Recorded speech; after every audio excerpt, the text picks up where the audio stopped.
भगवान शिव अर्थात पार्वती के पति शंकर, जिन्हें महादेव, भोलेनाथ, आदिनाथ आदि कहा जाता है। जिस तरह से ब्रह्मा जी सृष्टि के रचनाकार हैं और विष्णु जी पालक हैं, ठीक इसी क्रम में भगवान शिव सृष्टि के संहारक हैं। उनका रहन सहन, वेशभूषा विचित्र है। कैलाश पर्वत में रहने वाले देवों के देव महादेव से जुड़े कई ऐसे रहस्य हैं जिन्हें शायद ही आप जानते होंगे। आज हम आपको उन्हीं रहस्यों के बारे में बता रहे हैं। सर्वप्रथम शिव जी ने ही धरती पर जीवन के प्रचार प्रसार का प्रयास किया था, इसीलिए उन्हें आदिदेव कहा जाता है। आदि का अर्थ है प्रारंभ। आदिनाथ होने के कारण उनका एक नाम आदिश भी है। शिव का धनुष पिनाक, चक्र, भवरेंद्र और सुदर्शन, अस्त्र, पशुपतास्त्र और शस्त्र त्रिशूल है।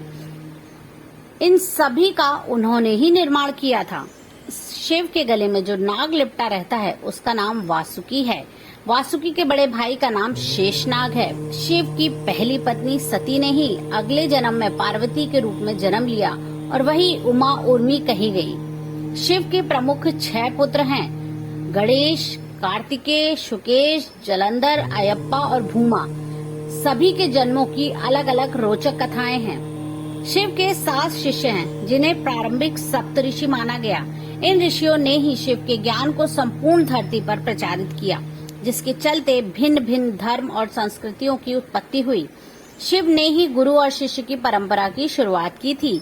शिव के गढ़ों में भैरव, वीरभद्र, मणिभद्र, चदिस, नंदी, श्रृंगी, भृगृटी, शैल, गोकर्ण, घंटाकर्ण, जय और विजय प्रमुख हैं। इसके अलावा पिशाच, दैत्य और नाग नागिन पशुओं को भी शिव का गढ़ माना जाता है।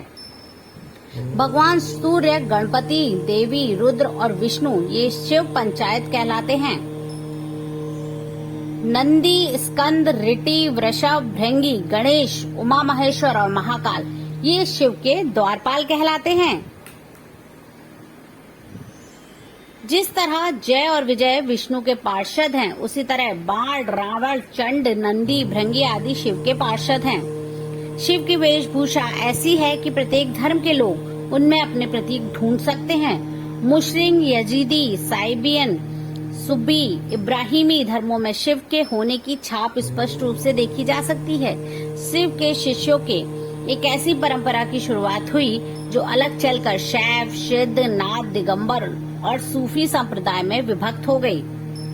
भगवान शिव को देवों के साथ असुर, दानव, राक्षस, पिशाच, गंधर्व, यक्ष आदि भी पूजते हैं। वे रावण को भी वरदान देते हैं और राम को भी। उन्होंने भस्मासुर, शुक्राचार्य आदि कई असुरों को वरदान दिया। शिव सभी आदिवासी, वनवासी जाति, वर्ण, धर्म और समाज के सर्वोच्च देवता हैं। वनवासी से लेकर सभी साधारण व्यक्ति जिस चिन्ह की पूजा कर सकें, उस पत्थर के ढेले बटिया को शिव का चिन्ह माना जाता है। इसके अलावा रुद्राक्ष और त्रिशूल को भी शिव जी का चिन्ह माना जाता है। कुछ लोग डमरू और अर्धचंद्र को भी शिव जी का चिन्ह मानते हैं। ज्यादातर लोग शिवलिंग अर्थात शिव की ज्योति का ही पूजन करते हैं। शिव ने भस्मासुर से बचने के लिए एक पहाड़ी में अपने त्रिशूल से एक गुफा बनाई और वे फिर उसी गुफा में छिप गया।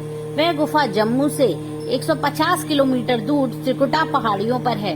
दूसरी ओर भगवान शिव ने जहां पार्वती को अमृत ज्ञान दिया, वह गुफा अमरनाथ गुफा के नाम से प्रसिद्ध है। श्रीलंका में रतन द्वीप पहाड़ की चोटी पर स्थित श्रीपद नामक मंदिर में शिव के पैरों के निशान हैं। ये पद्म चिन्ह 5 फुट 7 इंच लंबे और 2 फुट 6 इंच चौड़े हैं। तमिलनाडु के नागपट्टिनम जिले के थिरुवेंगड क्षेत्र में श्री स्वदेराणेश्वर का मंदिर में शिव जी के पद्म चिन्ह है, जिसे रुद्र पद्म कहा जाता है।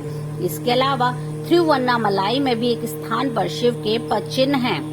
असम के तेजपुर में ब्रह्मपुत्र की नदी के पास स्थित रुद्रपद मंदिर में शिव के दाएं पैर का निशान है। उत्तराखंड के अल्मोड़ा से 36 किलोमीटर दूर जागेश्वर मंदिर की पहाड़ी से लगभग 4.5 किलोमीटर दूर जंगल में भीम के पास शिव के पद चिन्ह है। पांडवों को दर्शन देने से बचने के लिए उन्होंने अपना एक पैर यहाँ और दूसरा कैलाश में रखा था। झारखंड के रांची रेलवे स्टेशन से 7 किलोमीटर दूर रांची हिल पर शिव जी के पैरों के निशान है। इस स्थान को पहाड़ी बाबा मंदिर कहा जाता है।